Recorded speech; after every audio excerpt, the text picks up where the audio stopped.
and his former shop was much bigger, but he was in business with another man who wanted to retire at that point.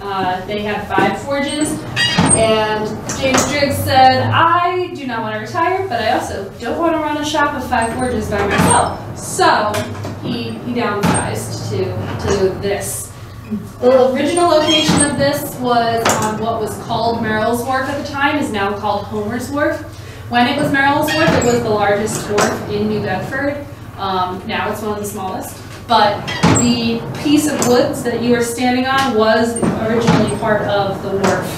When they moved it, they brought part of the wharf with it. So it was literally on the wharf, which was a really good thing business-wise, because he was the first shipsmith that they would come across when they got off their ship.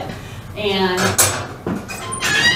like any good sailor, when they're on shore leave, they want to spend as little time doing actual work as possible. So their goal was to, if they needed replacement parts or repairs done, first shop they came to, get their business done, then they could enjoy the rest of their shore leave.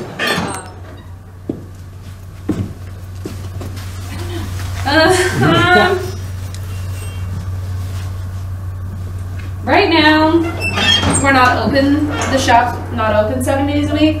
So there's, I think there's 3 of us assigned to work here, but there's more of us. So I picked it up fairly quickly. However, my historical trade of choice is weaving. That's what I have a college degree in, so people always said, what are you going to do with the degree?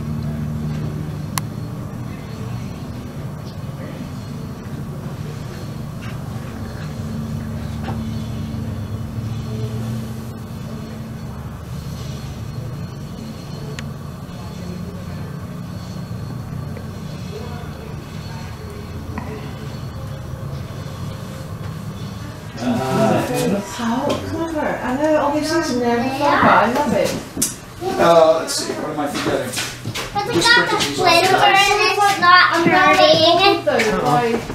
It's not turning. I mean, you've got an example of the paper here. How long did it take to do that? A week.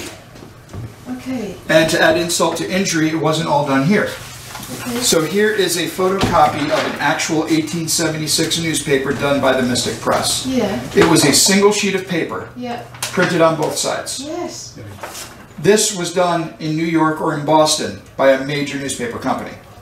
This was your national news. They would leave the header off. They would ship this, printed on one side without a header, to a series of local print shops. They would then print their header right here, and this header, the Mystic Press, is what we would be known as a cliche.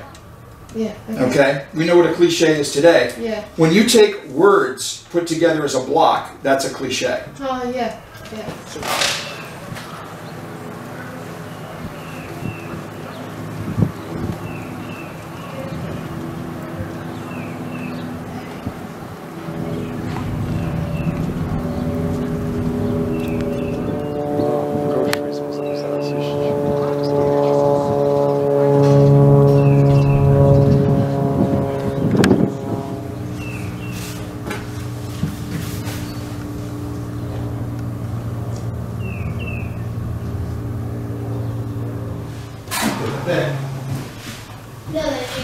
Okay.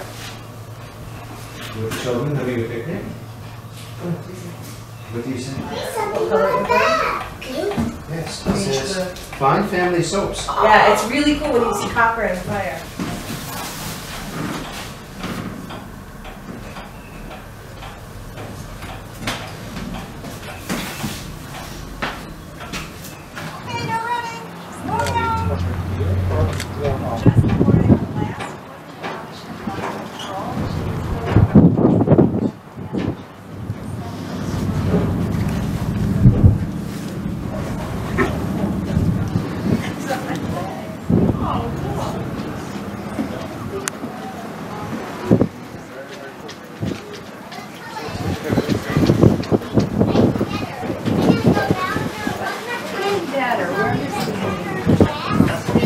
Last time, but you...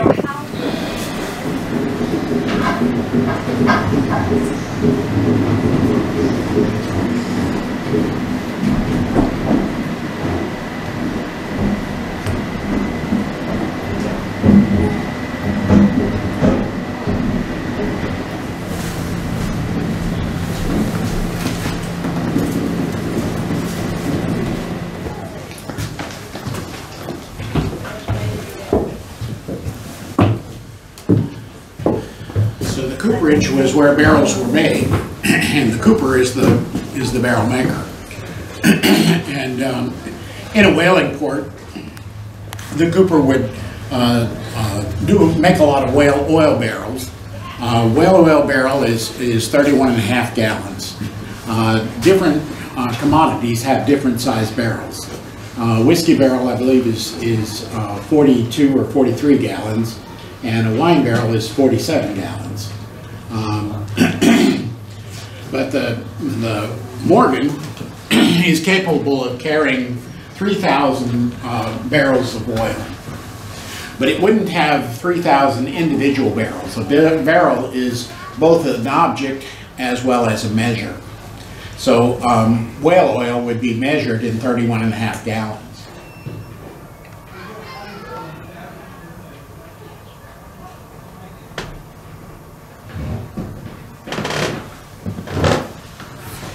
Sugar, butter, cinnamon, and rose water. So it's a dessert recipe with carrots, which would be kind of unusual these days, but the recipe is from 1796.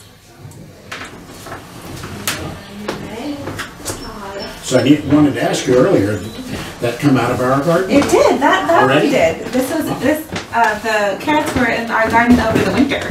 So that's one way that they stored vegetables, was just to leave them in the ground. And storing vegetables was something they put a lot of thought into those days, because you couldn't really just go to the grocery store and buy carrots. So